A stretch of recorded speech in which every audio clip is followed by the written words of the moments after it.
Pois nada, agora a palabra te de la voz. Preguntade o que queirades. Non todos xuntos, Se non preguntades, A mí pregunto. gustaríame decir que quedei prendida da exposición de Julio. Quedou un pouco académica así de... No, quedou super La científica. Universidade de Mascachuches, ¿no? Dis así, Super científica e super artesa. O sea, a min encántame, é un tema que me fascina, todo ese paso ao final do capitalismo por enriba da artesanía para usurpar os saberes previos para o beneficio de unhas poucas persoas, nada máis. E nada, o sea, encantoume e espero que o Consello da Cultura traia un día a ela enteira para botar un día enteiro aquí falando de todo iso, que foi genial. Eu tamén quería para as tres parabéns, estupendísimo, non? E fíxome reflexionar moito o que plantexaba Sara Julia e, por as tres. En esas dicotomías que traballaches, non? Pois tamén a dicotomía de xénero, non? Como que está abaixo, o que é febre, o que é débil, o que é repetitivo, teóricamente, non? Que son, esos que toda a cultura occidental, se algo se escribe, é sempre minorizando ou minusvalorando aquilo que é feminino, non? As costureiras frente aos sastres, máis que evidente. Ti como vedes neste momento de cara ao futuro, non? Porque tamén esa proxección, como entendedes, como vedes esas transformacións que se fan de non entender a arte igual como algo elitista ou, non sei, ou se seguimos a reproducir eso no que ensinamos nas escolas, nas facultades de Belas Artes, por exemplo, que estou un instituto que hai bacharelato artístico e creo que estamos reproducindo todavía ese xeito de entender a arte, unha cosa que tiene un señor que viene unha musa un día, ou varios, non? E el dá todo, e en cambio, as mulleres que ven pintan, non? Que ven tal, esa cosa que facemos sempre do femenino, que son moi aplicadas, e o señor, en todo caso, es vicario derivado. Entón, como vedes, dende vos que sodes mozas ou máis novas, o que estamos transmitindo ou se realmente estamos evolucionando e transformando iso? Eu creo que estamos agora nun momento un pouco limiar porque temos a consciencia de que todos estes estereotipos están empezando a quedar obsoletos, pero siguen presentes, non? Na estrutura e todo. Acórdome, vai un par de anos, eu creo que 2, 3 anos, non sei, nunha mesa redonda en Tui na que estivemos falando precisamente tamén da presencia das mulleres na artesanía, concretamente nos instrumentos de música, e daquela unha compañeira que non estaba na mesa, pero que estaba no público e tamén interviu, comentou que a ela de seguido no Obradoiro lle preguntaban se as gaitas as facía o seu marido. A mí, no momento da mesa redonda, era Patricia Cela, no momento da mesa redonda, eso non me pasara aínda. E a semana seguinte, nunha feira en Muxía, pasoume. O meu marido, o sea... Bueno... E logo... Pero que logo, claro, non me volveron a preguntar abertamente en ningún momento. Pero sí que me preguntan moitas veces, pero entón as pandeiretas tamén as fas ti? Ou onde estades? Ou como facedes as pandeiretas? E nese plural, nesa dúbida se as fago eu ou non preguntan polo meu marido, pero detrás dese plural hai unha figura masculina que pode ser o meu irmán, pode ser un compañeiro, pode ser o que sexa, pero igual que, non sei se te pasou a ti, pero igual a ti te preguntan se coses ti pensando que na mestra do Obradoiro será unha abella. Non sei se pasa o mesmo, Nos pasa. Claro, a ti iso, co tempo, te vai pasar, porque chegará un momento no que serás bella. Claro, xa co serei eu, xa Claro. A min pásame porque o que vos comentaba antes, a miña compañeira ten 52 anos, que na ten contratadas son eu. É dicir, cosemos as dúas, a idea é miña, sentámonos as dúas á mesa, pero sempre esperan que a idea de todo, a parte da xefa, que iso tamén un pouco o tema de eu teño 29 anos. Ainda penso, porque os cumplo os 30 a semana que vem, xa non sei que edad decir. Eu teño 29 anos, entón, que unha persoa de 29 anos este contratando unha persoa de 52 tamén é discriminatorio, en plan de... Eu noto aí de, oi, a emprendedora son eu. Eu respeto a Lucía todo o traballo que fai, pero son eu que a costureira inicial fun eu. Pero eles pensan que eu son a artista que se queda aí na vanidade de a rapaza que cree e deseña e logo ele é a que cose. Pero, decir, o primeiro prototipo fago eu para que logo se reproduzca.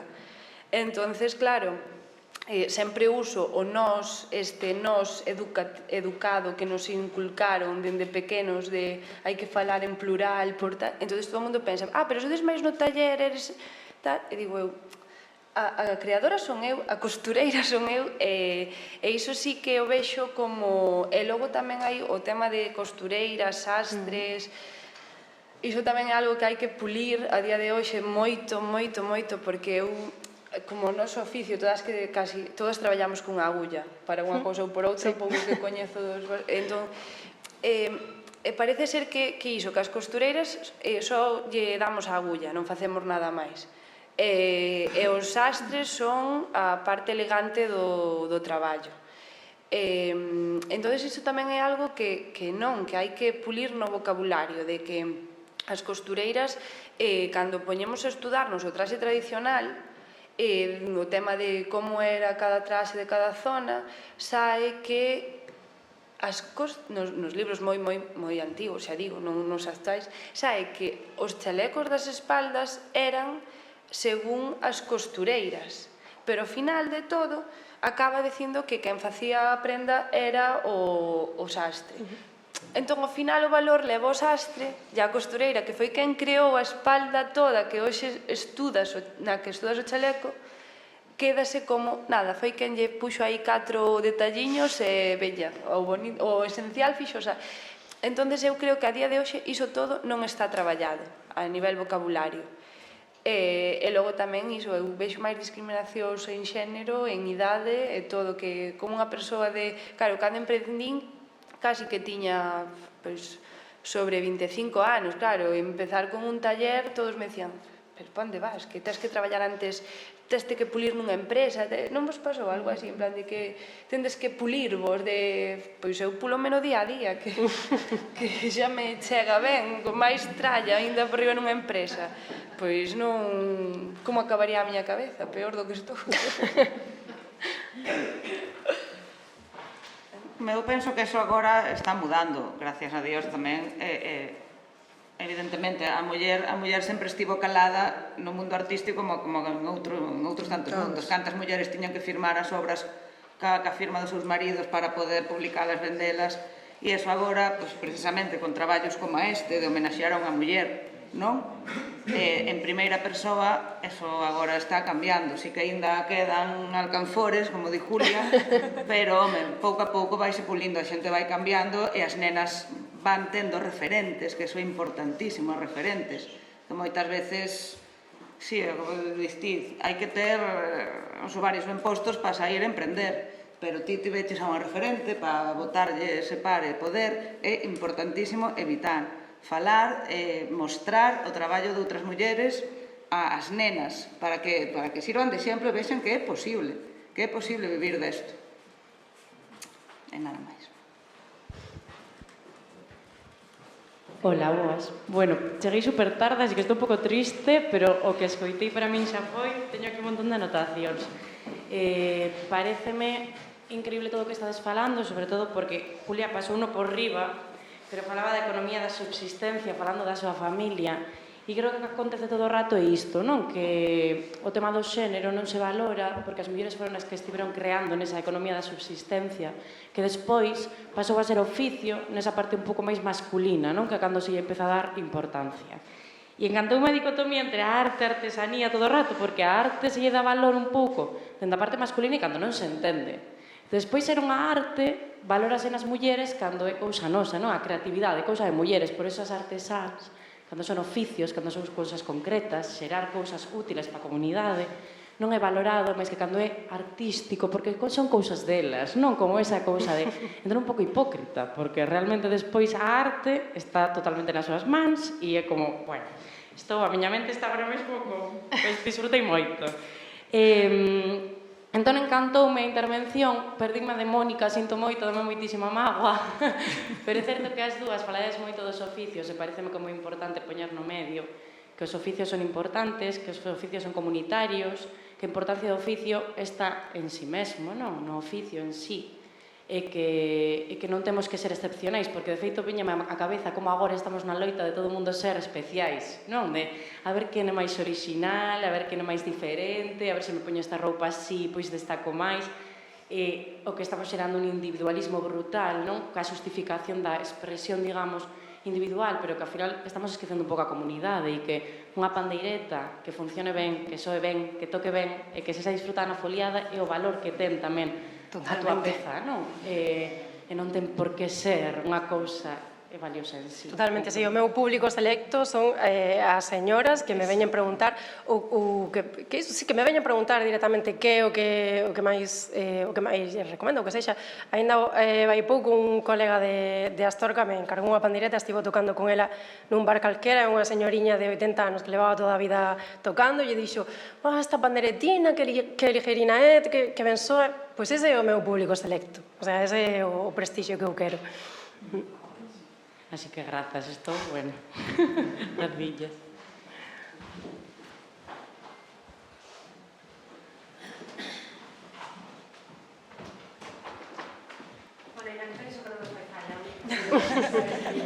Fallas. Hola, bueno, parabéns a todas.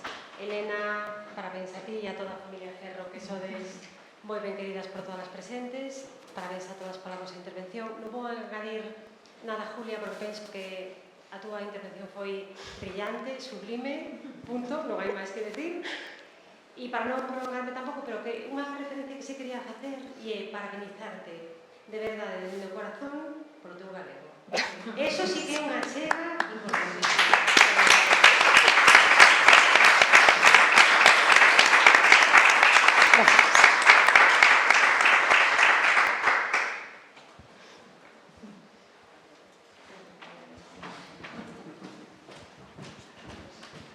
Aproveito a ocasión para tamén felicitar a Oriol, que aquí temos dous exemplos, a Xulia e a Oriol, as persoas que levan moi pouco tempo vivindo aquí, pouco, entre comillas. 9 anos, e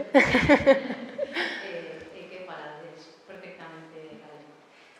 Moitas grazas por as vosas intervencións.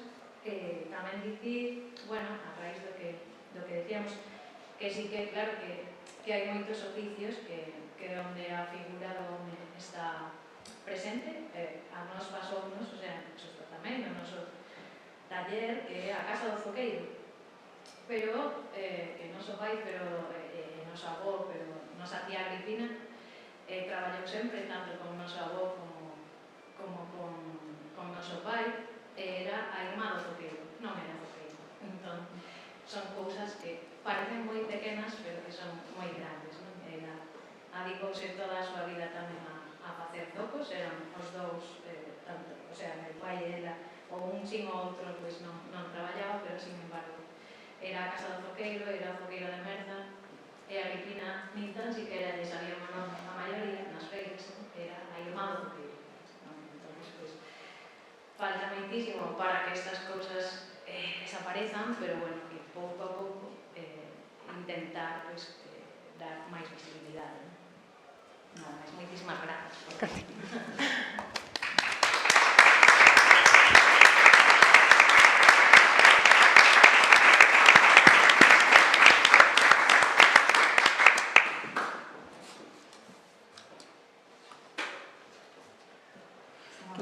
Super ben de tempo. Eu, sin ninguén pregunta, quero saber o da lingua galega. Bueno, pois no meu primeiro ano aquí en Compostela, lá polo 2015, cara a finais de curso, porque daquela contaba o tempo en cursos académicos, pois estiven aquí nun dos eventos pois debía de ser relacionado coa arqueoloxía, porque era o que estaba estudando daquela. Non vou dicir nomes concretos, non está ben. Pero, bueno, escoitei aquí, depois, dende esta mesa, a unha persoa nacida na Galiza, a que eu sempre escoitaba falar en castelán, pois, falando dende esta mesa nun galego, que non pasa nada, pero, bueno, eu dicía, jo, se ela fala así galego, eu me podo permitir certos erros, porque, ao fin e ao cabo, levo aquí 4 días. Iso foi pouco despois, eu comecei a falar galego, pero é que, como alrededor dun ano despois, estando eu tamén no público, xa na rolda de preguntas, cara a persoa que expoña aquí, que non lembro quen era, detrás de min tomou a palabra unha... Desta sí que vou dicir o nome porque é unha persoa a que lle teño moito cariño. Lupe, que foi unha profesora miña no máster, deume apenas un par de aulas ou así, tomou a palabra, ela é cordobesa, creo, de orixe andaluz, creo que de Córdoba, non estou segura. Fixo a súa intervención nun galego con acento andaluz, que eu daquela xa falaba galego, e a miña primeira impresión, o primeiro que pensei, o primeiro que sentín sin pasar polo filtro da reflexión foi gratitude. Entón dixen, bueno, o galego xa é a miña lingua tamén, porque se sinto isto cando outra persoa fala, pois quere dicir que tamén é a miña lingua.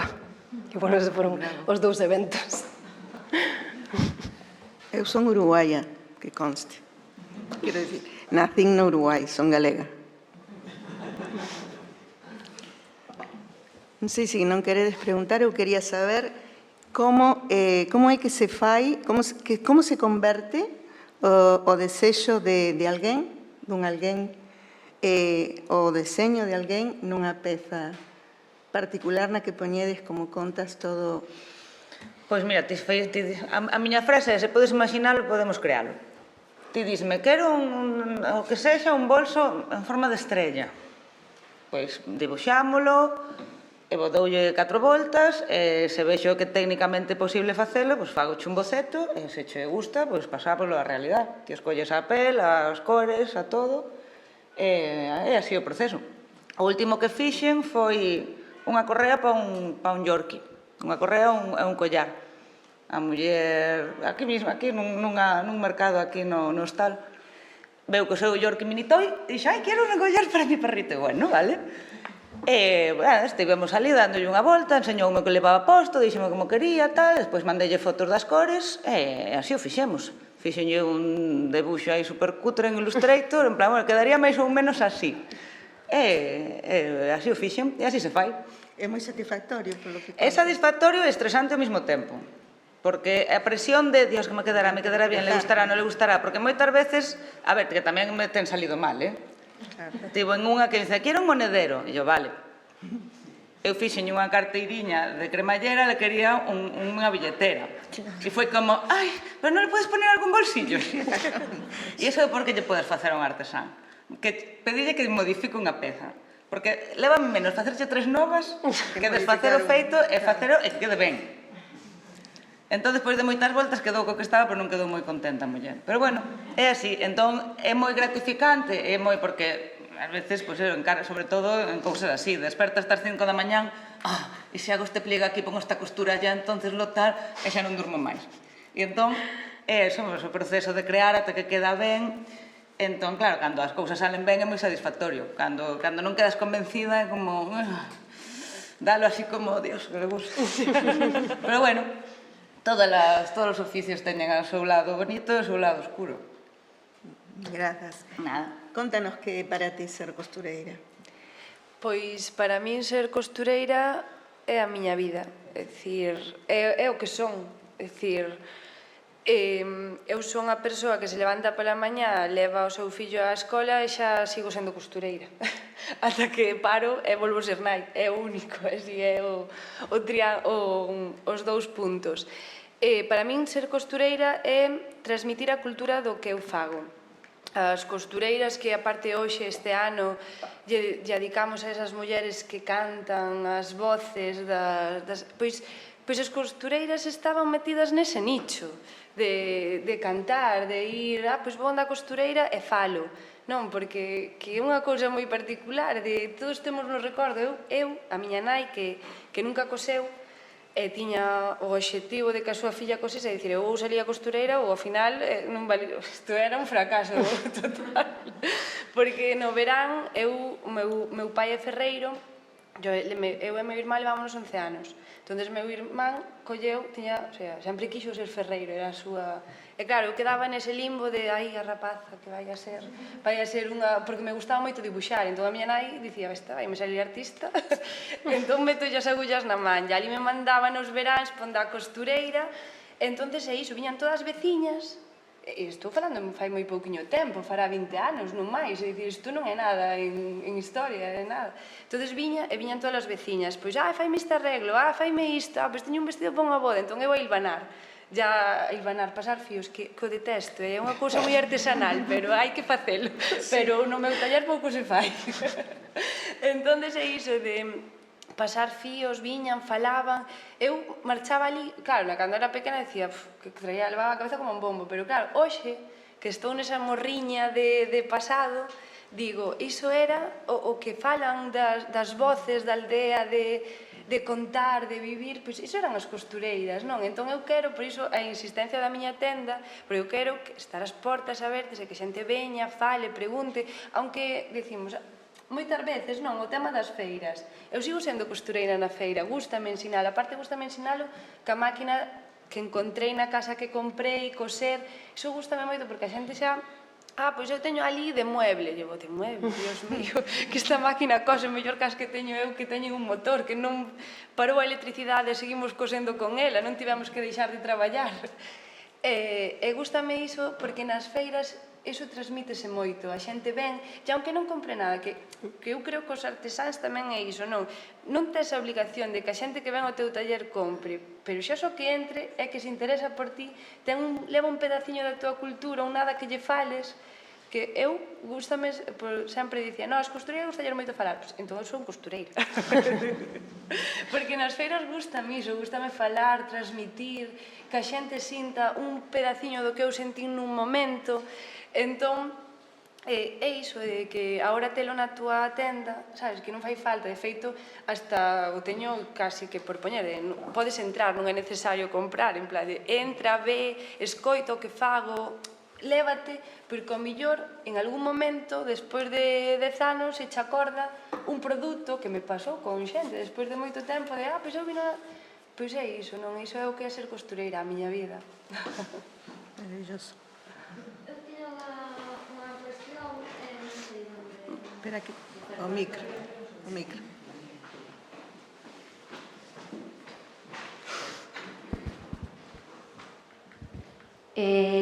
Estamos falando moito do tema do que son as esencias, das cousas, do formato, da maneira, da pasión que se pon sobre o traballo e así, pero non quería marchar hoxe sin que apareza a materialidade do que é a precariedade do traballo artesán, non? E as dificultades e a hipocresía que hai moito entre... decir que a cultura, a artesanía e tal é un valor, poñemos a exclusividade nas pezas que están feitas artesanalmente, valoramos e non queremos que se perdan as nosas tradicións, as formas de traballar, as posibilidades de ter pezas con personalidade e con motivación que non sexan as industriais que fai alguén solo por facer cartos e cantos máis mellor. Entón, eu quería saber que pensades vos da hipocresía que hai de que en realidade cando un fai e vende as cousas que fai, ao final estás xogando na mesma liga que calquera que merca algo ou que explota alguén para vendelo. Temos o mesmo cuota de autónomos, o mesmo IVA sobre os produtos, non existe absolutamente nada na nosa sociedade hoxe, no noso país ou no noso estado, que favoreza de algunha forma que haya xente que se dedique de verdad a facer este traballo e máis ben é maltratada, porque ti sempre vas a partir de unha desigualdade abismal, porque xa partes de que ese prezo ese produto teu non ten un valor engadido, está restado todo o valor do traballo e esa romantización de que o traballo non sabes cando deixa de ser traballo e cando é unha pasión e cando que che gusta e que non traballas nunca ou que traballas todo o tempo e non te das conta de cando deixas de traballar, non? E quería saber que pensades sobre esas cousas das lentejas e de comer e así. Pois sí, é que efectivamente xogamos na mesma liga, ti mesma o dixeches, é que non é que esteamos no mesmo barco, estamos no mesmo mar, pero en diferentes embarcacións. Claro. Bueno, pois eu tiven a sorte de que na miña casa pois nunca se pasou fame, o mellor non xogo dende a casilla do tabuleiro máis vantaxosa, pero pois tampouco na menor. Si que é certo que tamén nos meus primeiros anos eu compaxinaba a artesanía con tocar aí no arco, que me encanta, volvería a facelo, que pasa que como agora non vivo en Compostela, pois logísticamente é máis complicado, pero pois sí, é un tema que hai que falar. Está claro que a nivel de productividade, de prezos e todo iso, pois non podemos competir e hai casos incluso, e tendo en conta tamén un pouco as concepcións que temos, non as concepcións, sino un pouco as dinámicas ou os ritmos de vida, é que hai certos contextos nos que a calidade do produto, por desgracia, non é determinante. E eu creo que eso sobre todo padeces ti na roupa, porque é unha cousa abismal. E entón é certo que claro, nós non podemos competir nin en prezos, nin en rapidez de produción, en nada diso. O que pasa que non sempre tampouco temos que confiar, ou igual temos que poñer o foco en que o público non sempre escolle en función de compensacións matemáticas e económicas. Eu, do mesmo xeito que eu pois non sempre escollo o produto máis barato porque hai outros criterios que interfiren, eu non che vou vender a pandeireta máis barata, pero xunto coa pandeireta que levas no meu taller estás levando pois que hai unha casa na miña aldea que é unha casa habitada, que é unha casa na que se vive, non é un aloxamento rural. Con a pandeireta que levas no meu taller estás contribuindo a que eu poda ir comprar o ultramarinos, e non o súper, a unha tendiña que é o que está a 15 minutos camiñando da miña casa e que é o que non é un albergue de peregrinos, pois porque hai xente que aínda podemos seguir comprando ali. Entón, eu creo que aí tamén é un pouco, non temos que deixarnos os cornos para producir máis rápido, máis barato, ese tipo de cousas, sino poñer un pouco no foco na exclusividade, que non é o produto final, sino o proceso previo, que é onde pode aportar a exclusividade a artesanía. Eu creo que aí é onde entra a palabra colectividade, máis ben. Na artesanía é onde máis se reflexa, é dicir, eu como costureira artesá tampouco me interesa vender para todo o mundo, realmente. A mí non me interesa que entren centos de persoas, interésame que as 10 que entran entendan o que van a comprar. Claro, porque esas 10 repiten. Se entran 100 non che volven a entrar. É que tampouco sei se sería beneficioso que entrasen 100. Entón, eu creo que é aí onde se lle chama en estudos de mercado o nicho de mercado. Aí é cando ti empezas a coñecer os teus clientes. Coloquialmente, poderíase dicir, a min eu traballo para obradoiro, para xente que baila, que toca, que ten clases. Entonces a min un dos profesores díxome que se acorda de todo o nome das rapazas ás que lle fixo a saia. E desti, pois, sí, ao mellor se me viñeran 1000, non, pero, home, de 100 ainda me acordo, ou de menos incluso. Entonces eu creo que está non na cantidade, senón na calidade, que eu creo que aí na artesanía sí que nas que traballamos coas mans, evidentemente o produto, sobre todo no textil, comprámolo, por desgraza, nos mesmos mercados que o compran as grandes empresas. Pero logo ti, o teu valor, a túa identidade, o teu traballo que faz como marca é o que te diferenza, e esa persoa entra onde a ti, que tamén pode entrar onde o grande, non está mal, é dicir, pode entrar, pero bo é que a túa peza che digan, ai, é que me dá medo lavala, é que a teño con máis cuidado, entón dices ti, pois estou facendo algo ben, porque a dela pode a meter a secadora, pero a miña tena con máis mimo, e garda nun papel de seda, entonces está ben.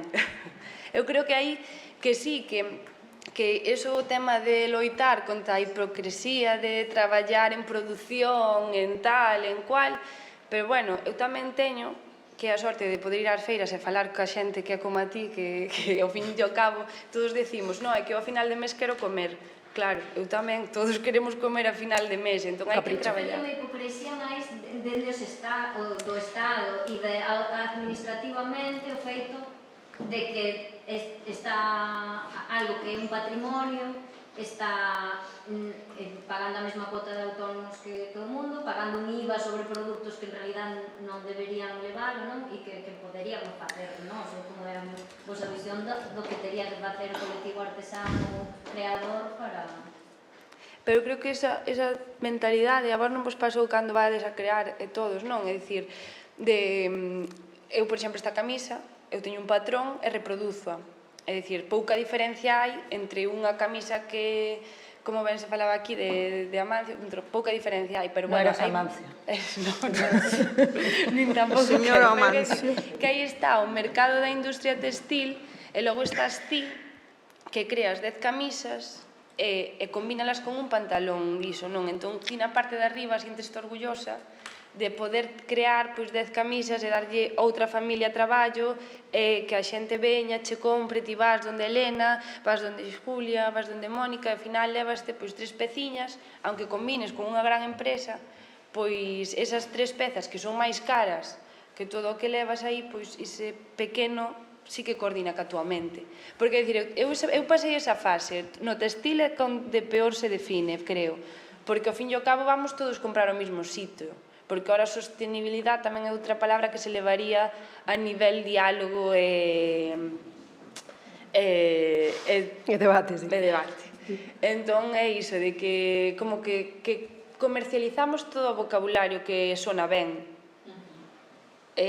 chirrían despois os oídos. Entón, claro, cando ti realmente defendes o que entendes como conciencia ética e ves que todo o mercado está usando, dices ti, pero entón eu que falo? Que digo? Porque fago todo o mesmo co resto.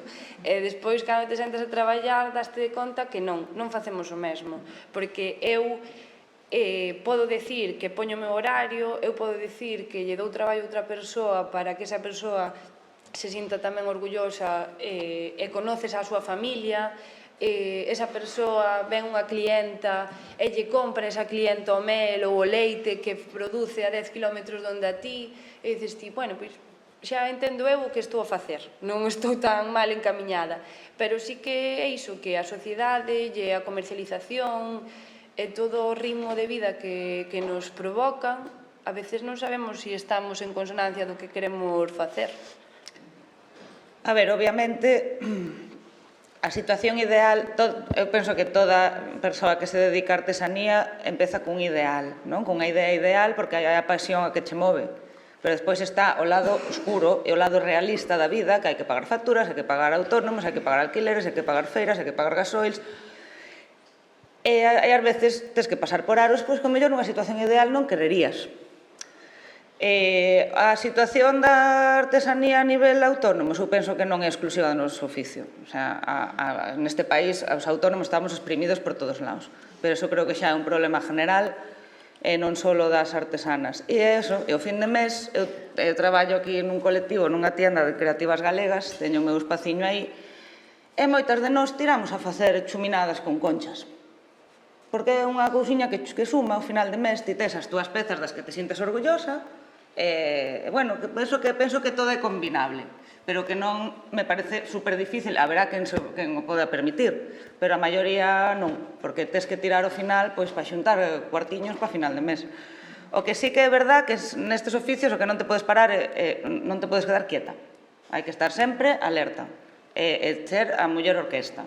Porque tens que ser artesano, que di ela, eu son marroquinera, pero tamén son costureira, porque os meus bolsos levan forro, e tamén soy diseñadora, e tamén soy CEO, e tamén soy todas esas cosas. E ao final, tens que estar a lora, las ayudas, los mercados, pois das un taller, pois tens que estar pensando, buscar ese nicho, que ás veces non só é a clienta final, de dicir, a muller que me compraría un bolso, ou o home que me compraría un bolso, ou senón moverte, ver as posibilidades, e estar sempre desperta e al loro. Pero bueno, sí, a ver, hipocresía, bueno, pódese chamar de mil maneiras. Ás veces é necesidade. todas temos o que está claro é que a que está aquí é porque Dende outro lado. Que promoven, claro, non se entendeu ben o que No, pero mira, eu, por exemplo, unha... Perdón. Eu entendín o que dixeches. Bueno, vou facer unha apreciación, Mercedes, con respecto ao que dixeches, porque creo que os artesáns temos que facer unha diferenciación moi importante entre prezo e valor. Eu sempre o digo, as nosas pezas teñen un prezo porque temos que vivir, pero non se corresponde casi nunca co seu valor.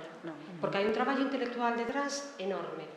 Ata que chegamos a unha idea, no meu caso como Uribe, e estás dándolle voltas, igual con algunha peza teño estado 2 meses e pico dándolle voltas. E logo cando te pos, é o traballo máis sinxelo. Pasamos as tres que estades na mesa. Cando nos poñemos se non sae a primeira, sae a 20ª. Pero xa está o conto aí. Pero o tema de pensar previo, todo o que fai Elena, coas publicacións prácticamente semanais, que son flipantes, que eu presumo dela por todas partes, a cocha cos cochiños, non sei que, é un traballazo. E todo eso non está pagado. E iso é imaxe de marca. Refírome a cando fixeches o comentario de levas un pantalón, pero a parte de arriba que é máis cara, non é máis cara. Ten un prezo relativamente xusto, porque non é xusto, porque non está pagado o teu traballo, e non hai ninguén explotado facendo pantalón. Que este é un tema que non se fala, pero o digo. Con respecto á compañeira, o comentario que fixo, eu hai moito tempo que defendo, e o digo públicamente en entrevistas e así, que dende as administracións a hipocresía ven, porque nós como artesáns estamos metidos no mesmo cesto que esa xente das grandes empresas e multinacionais. Nós deberíamos estar aquí na Consellería de Cultura e a nivel español no Ministerio de Cultura.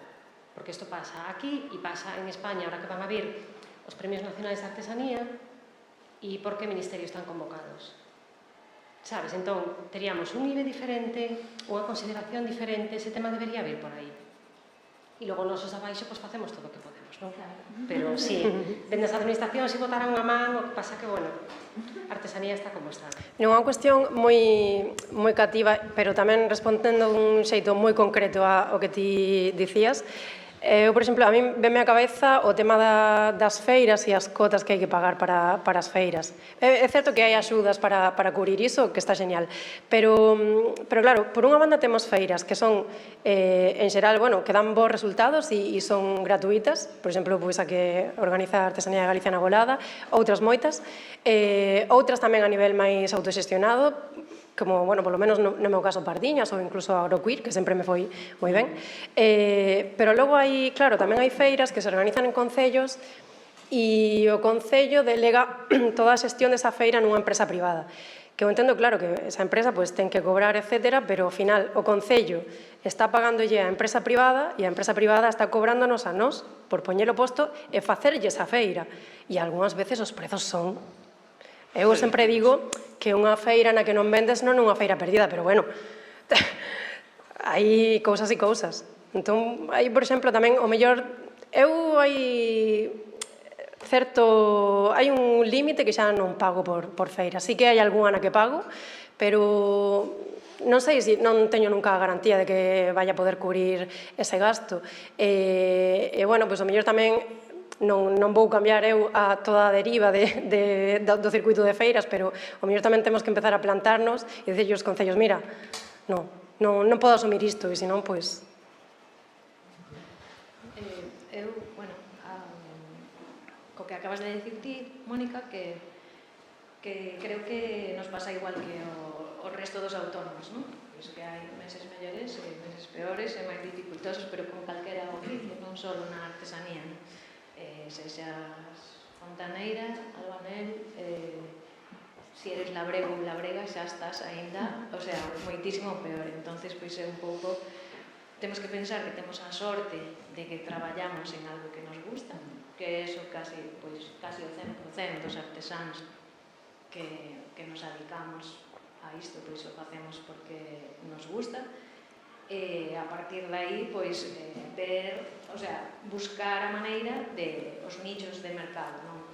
Que hai, non? E centrarnos un pouco máis en iso. Claro, eu xogo con ventaxa porque me criei nunha familia de artesás, Entonces, claro, sempre me transmitiron eso, que hai que traballar e que hai que loitar polo que che gusta. Sempre me decían, ti pagas o que pagas na vida e intenta facelo o mellor posible. Entonces, claro, dentro de iso todo, pois está tamén a cuota de autónomos. Pequeño detalle. Nin todas as feiras, non?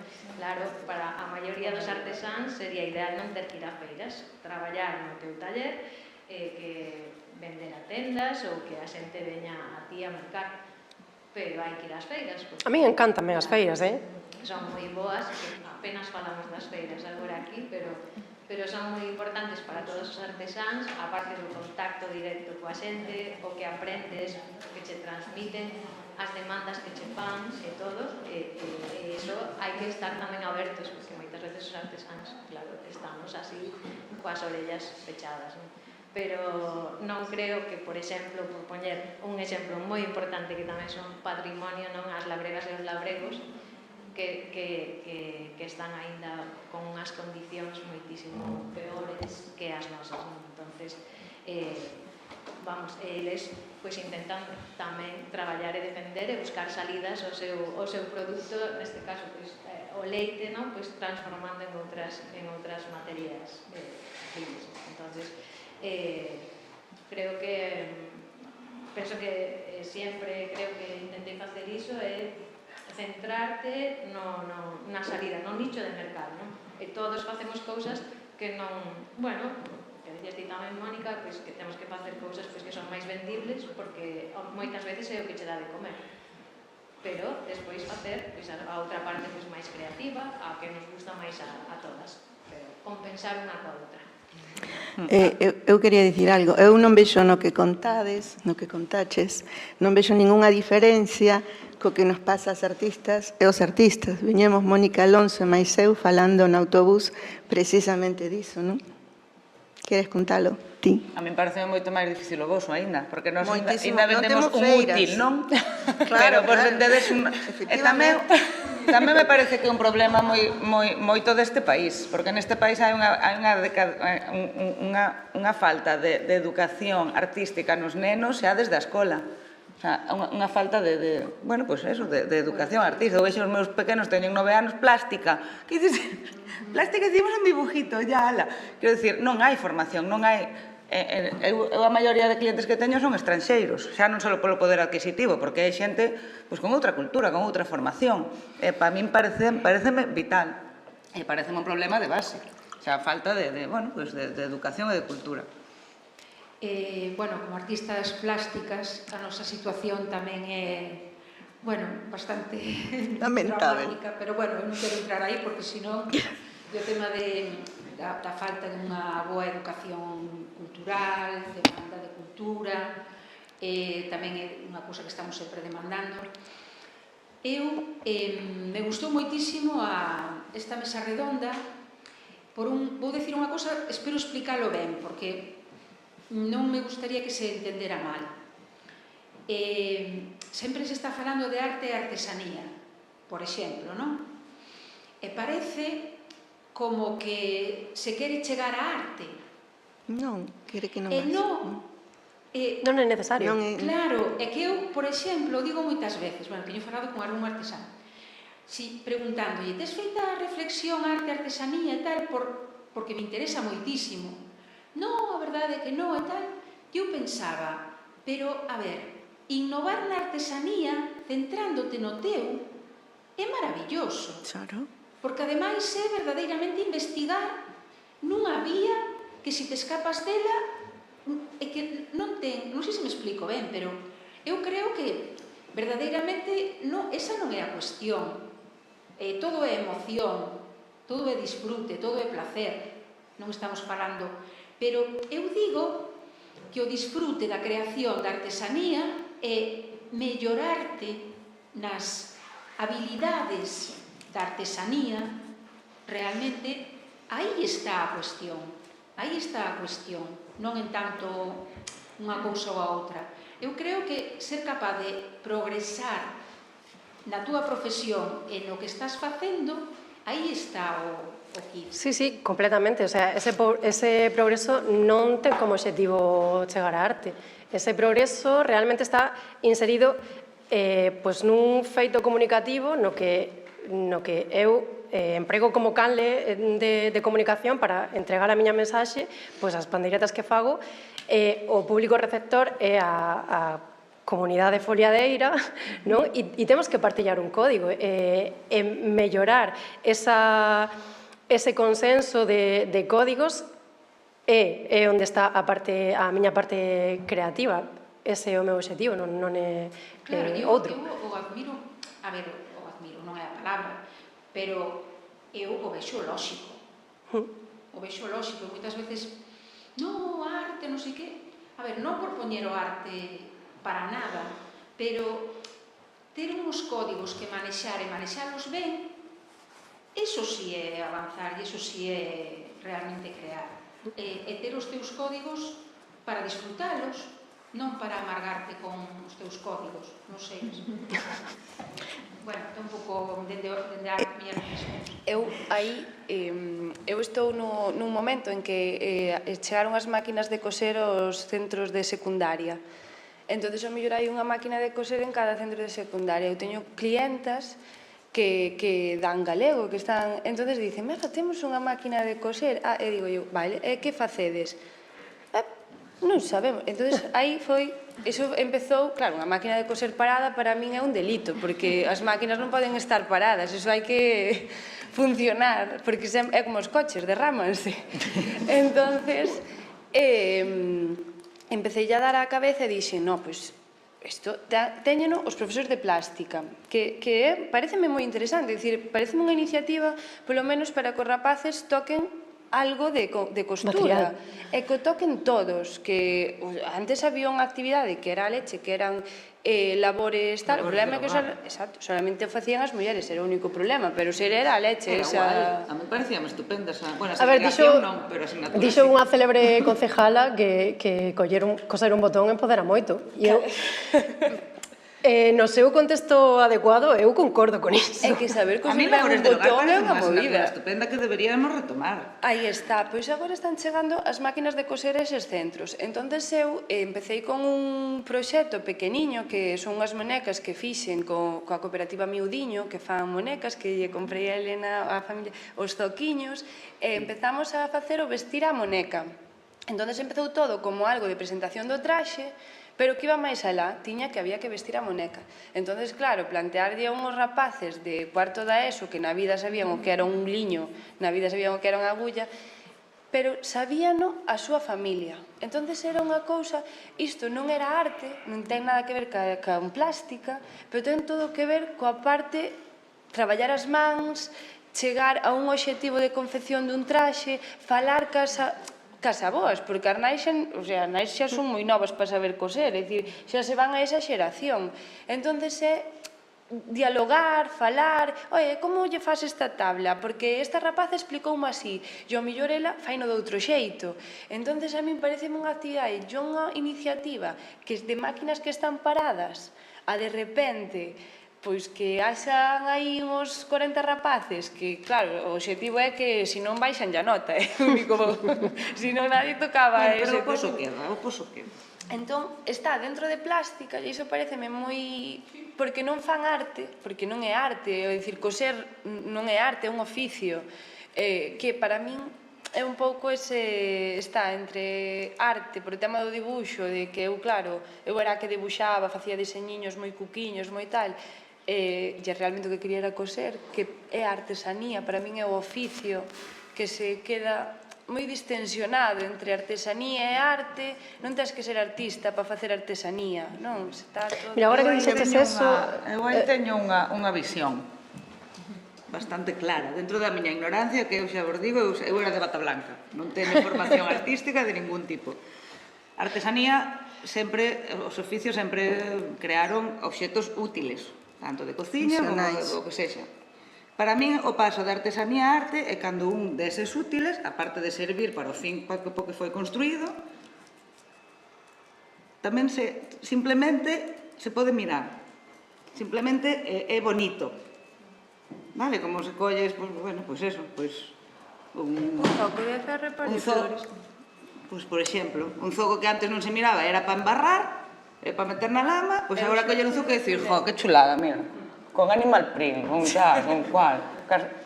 Pois para min aí está un pouco a evolución da artesanía cando pasa a ser arte.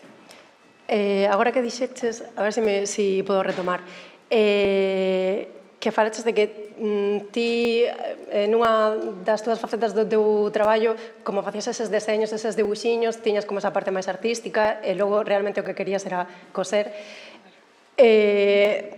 Fíxome como un cruce así a cabeza porque de repente a arte converteuse nunha ferramenta para o teu obxectivo, cando en xeral, dende toda a nosa esta áurea occidental, a artesanía foi unha ferramenta material para a arte, sobre todo no modernismo, con este movimento das artes aplicadas e todo isto, e mesmo algunhas disciplinas puramente artísticas, nas que non se dubida que son artísticas, como o grabado, que é onde está máis normalizado isto que vou contar, a execución física da estampa delégase, en moitos casos, a talleres externos e completamente alleos á mente creadora, non? E a parte artística, pois ese valor intelectual está no deseño, no de uso que se fai. Entón, a artesanía, moito antes, empezou a ser ferramenta da arte e, en cambio, ti fixeches unha anotación que me gustou moito, que nese caso concreto a arte é unha ferramenta para a artesanía.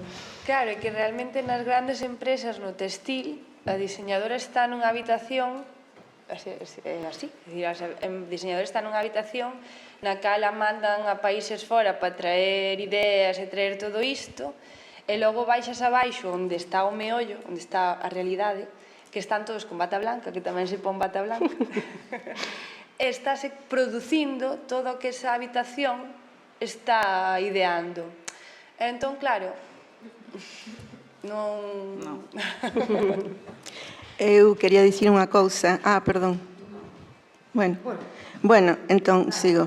Eu o que quería dicir, que se cadra non me souben explicar tampouco, é que dende o meu sitio de artista e artesá, que me considero as dúas cousas, porque traballei moitos anos de artesá, o que estaba era a prol de liquidar as fronteiras do que sexa, na arte, na artesanía, onde sexa. Hai que pensalas do outro xeito, non? Igual o que somos, como ben dixo a compañeira que está por ali, é igualmente, pois, loitadoras e loitadores pola supervivencia, porque ese é o común do que nos pasa. Bueno, eu iba nese camiño de luz, xa que temos tempo, e me permitides, non? Porque como eu me dedico a unha disciplina que xa dixo as mans atrás fai moito tempo, non? Bueno, nunca estivo, e además, como é a filosofía, e además as negou, non? Como non importantes. Dicir, a origen desa división é moi antiga, non? Julia explicou bastante ben, dicir, polo menos, dende estos señoros patriarcales como Sócrates e Platón, que les din que aquelo, que non sea unha idea, non ten valor, e polo tanto, eso se vai a ver como o que vai a cobrar máis é o que ten a idea, o que vai a ter máis poder e o que ten a idea, e outro será unha cuestión claramente de clase, claramente de xénero, que falábamos costuras dos sastres, no ámbito da cociña se pode ver en calquera ámbito, porque eso se reproduce. Entón, esa división entre a mente e a man, que non existe, que as mulleres sabemos que non existe, está grabada, non sei se en que, pero a lume na pel da cultura occidental, e fai unha dicotomía que sempre vai se traducir en que poñemos como importante e que non. Entón, romper a fronteira, creo que xa se rompeu moito, non? Pero aínda permanece, e dende logo que na escola está. Dicir, o que se transmite aos rapaces é que o valore, sabemos que a idea ten a sorte de que nin come ni nada, sabes? Porque é como unha cosa así, que piensa alguén que é como algo absolutamente abstracto. Esa mentira histórica que transmitimos é a que resta de valor, ou dá un valor inferior aos traballos manuais.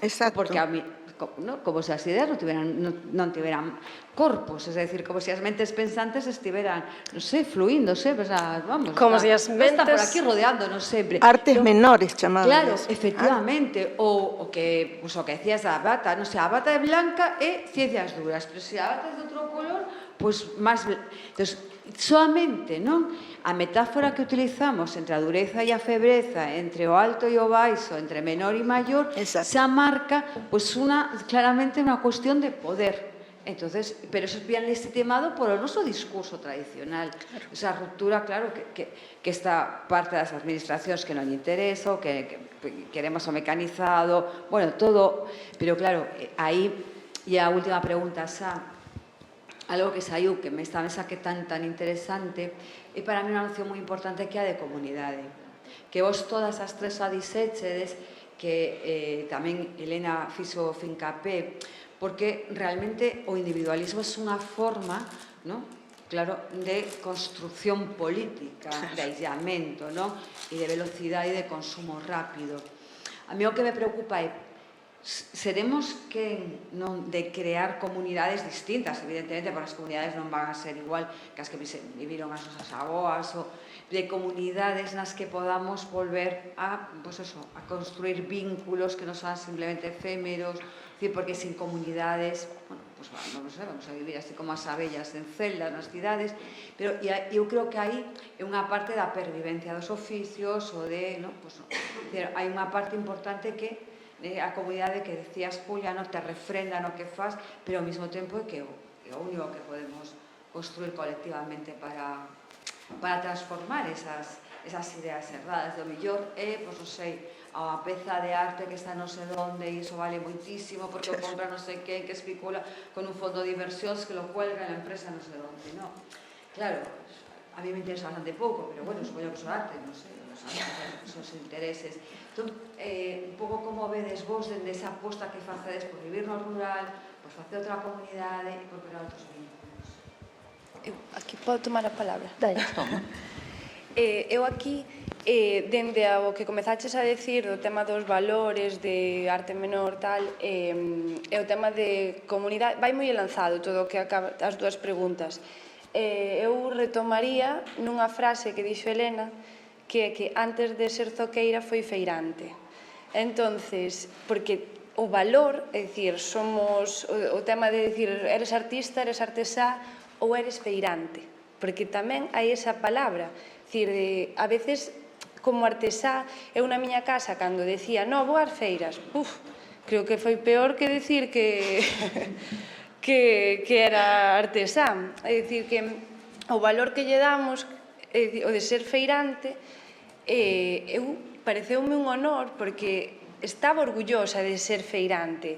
E claro que hai que estar, porque é onde se crea a comunidade, onde ti encontras as persoas nas que están no mesmo camiño que a ti, e esas persoas que veñen a esa feira están dicíndoche que o estás facendo ben, porque che veño comprar, é dicir, dignifícate, ponte en valor, síntete orgulloso de ser feirante, de ser artesá e de crear o que faz, porque nas feiras creamos esa comunidade, coñecémonos, paramos no descanso, vemos o que facemos, quereslle comprar o teu compañeiro porque queres que siga, que volva. Son unha ruína as feiras. Tal cual.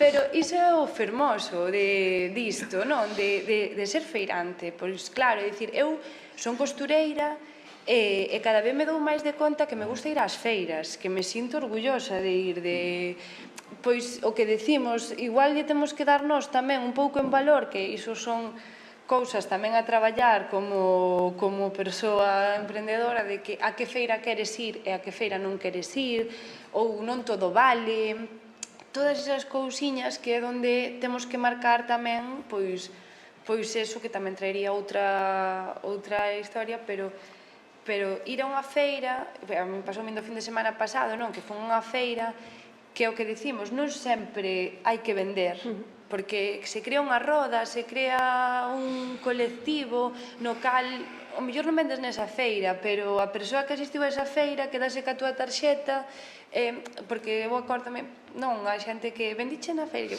pois non, pero non significa que non venda agora. Todo iso crea unha rede e as persoas que coñecín nesa feira xa me serviu para vir para a casa e seguir traballando esa semana todo orgullosa do que estou a facer. Que claro, volvemos a autónomos, todo iso, non? Pero que eu creo que as feiras son como alento de seguir facendo o que nos gusta, é dicir, e é un medo que che dá de, se deixo de ir ás feiras, se me acomodo, o tema de acomodarse, todo iso, e non hai que sair, porque a min, de feito, dimo de non te vexo, estás na túa cueva, que nunca oíste, eu é que ollo cada día, estás na túa cueva, e claro, cando xas á feira, e ves, respiras, que todo o mundo respira como a ti, pois te sintes, eu creo que é iso que, e logo poñer en valor o tema de feirante, de que hai que de ir á feira, non, de que é importante. Eu creo que iso é para min é o que... Tamén tens que empezar por estar orgulloso por ser feirante. Se ti te vergoñas de ir á feira porque pasa moita xente, aí xa empeza o problema. Noso pai sempre nos educou e sempre nos enseñou, cando éramos pequenos, cando nos pregunten a que se dedica teu pai, dicideslle que zoqueiro, é feirante, a moita honra. Claro. Esos levámonos sempre aí a ferro, non? Que o pito. Entón, eu vexo moito esa xente que lle dá vergoña decir que vai á feira, e ao mellor non o di. Claro. Non? E a nós hai moita xente agora que nos pregunta: pero vos seguides indo ás feiras, como ahora sodes coñecidas, pero que nós sempre fomos ás feiras. A nós estamos orgullosas de ir ás feiras, de facer feiras.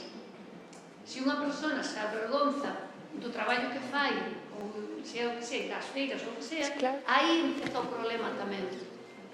E iso é parte importante. É que eu creo que iso, que hai que dar valor a que os artesáns imos ás feiras a vender o noso produto, a que nos coñezan. E a xente, inda que xa moito internet, redes sociales, que todo o mundo está metido, a xente sigue gustando falar contigo. Falábamos agora con Mónica, non? Por exemplo, nós vimos de estar en Lugo 15 días, non? E temos clientela ali porque levamos moitos anos indo. Pero a xente sigue gustando falar contigo cara a cara, ver o teu produto. Eso é importante. Bueno, pensamos nós. Sí, indudablemente. Pero a xente sigue gustando. Pero ainda gusta e ti logo tens que defendelo, que se queres feirante. Porque non dicir, vai ás feiras, Dios mío. Na miña casa era iso. Tal cual. Porque a xente, o público en general ve como ir ás feiras. Miña irmá Teresa sempre decimos, cando en moitas feiras tens que comer no posto. Claro. Porque así, abres ciego e cerras tarde. E ao mellor hai unha terraza enfrente onde a xente está comendo na mesa da terraza. E dis, cantas veces, que diferencia hai entre eles que están comendo na terraza, ao mellor cagando unha gaviota encima, e nós que estamos aquí comendo no noso posto tan ricamente? Exactamente, que diferencia hai? O valor. Ninguna. O valor de transmitilo. Xente que pensa que por estar na terraza é máis chic. E nós estamos no posto. Claro, é iso.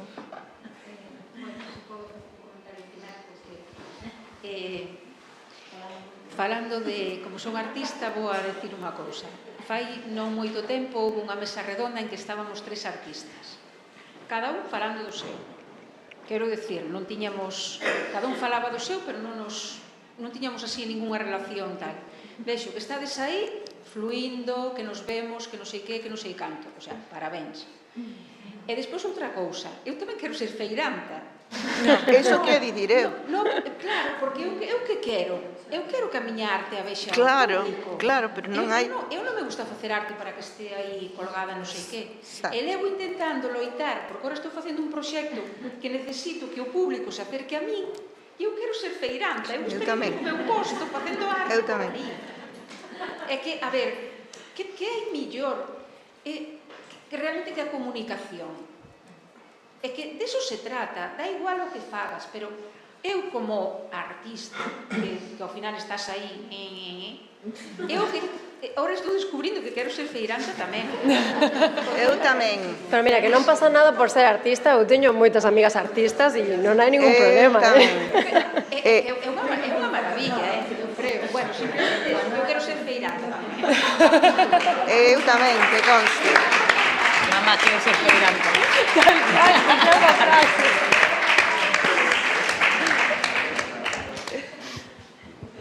Bueno, eu, seguindo un pouco dentro da mesma línea, simplemente decirvos, son artesano textil e son feirante.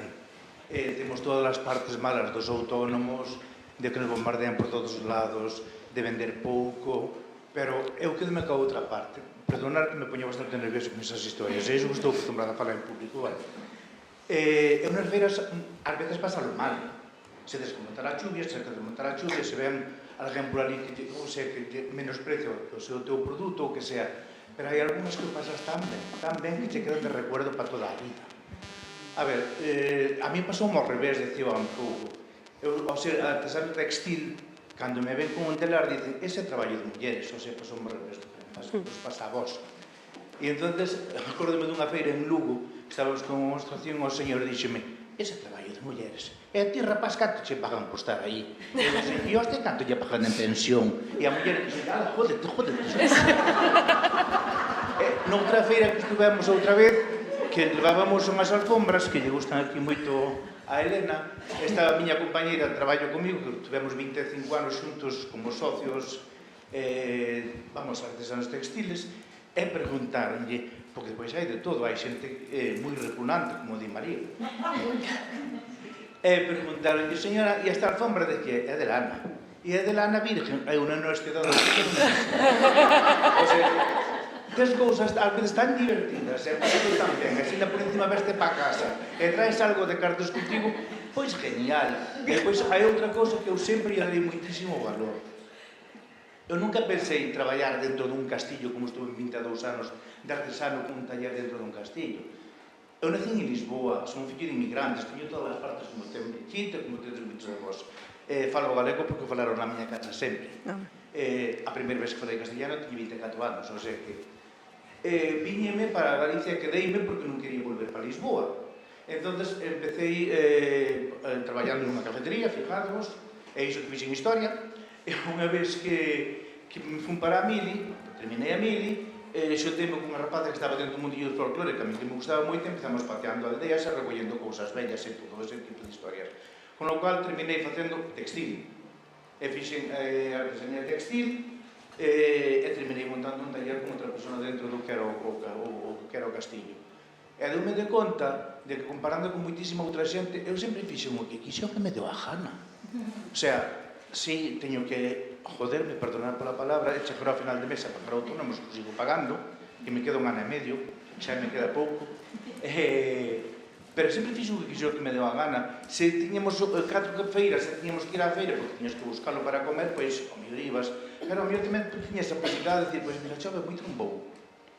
Teño menos este mes, pero fago o que me dá gana. Séntome no telar e fago o que me dá gana. Entro e sento pola porta para dentro e disfrutas moitísimas veces as boas cousas que din sobre o teu traballo. Outra vez, bueno, faz de conta que non tes ouvidos e punto. Pero, sobre todo, eso, o contacto ca xente e o que te podes divertir a veces as tonterías que hai no mundo, pois son moitas. Eu acordarei dunha vez en Pontevedra nunha feira que pasaban unhas señoras moi señoronas por diante do puesto de Elena. Estaba Chicha, eu non sei se Chicha se acordará daquela, e as señoras falaban unha entre outra e dicen, ai, mira, que botitas máis bonitas. Esta é de la diseñadora, esa nueva que hai agora, non sabe? E entón Chicha dice, señora, mi irmán sí puede ser diseñadora, pero somos zoqueiras, me lo vas a decir tú a mí, di a señora. Eu miro para Chicha e digo, coño, non lle vas a dicir que és tua irmán? O sea, hai historias así. A señora explicaba de outra persona de que Elena fixera Bellas Artes. Así diante, claro, ti estás escoitando como cando terminou, dice, mire, perdone, Elena non fixo Bellas Artes. Como que non? Me dijeron, así nada, me dijeron que sí, que hizo Bellas Artes. Perdón, é miña irmá. Elena nunca di que fixo Bellas Artes, porque non é así. Ai, bueno, tamén dixeron, todo claro, que digamos, son anécdotas, moitas, non? Bueno, pues, eso simplemente quedarnos un pouco ca parte boa, bueno, ca parte boa, que sabemos a parte mala que temos, pero bueno, tamén hai cousiñas bonitas e cousas boas que te diverten. Para min unha das grandes de todo isto foi conocela a ela nunha feira. Hai 30 e tantos anos, pero bueno, depois disso pasan moitas aventuras, pero se non foran as feiras non conocería a María. Venga. Pues ahora, non sei se hai feira para comer o pulpo, pero a hora de darle. Venga, vemos as 4:30. UNESCO nie ma takiej, mówię, fizycznej, która by tak zaświeciła kilometr pielgrzymowych takiego placu przysłowiowy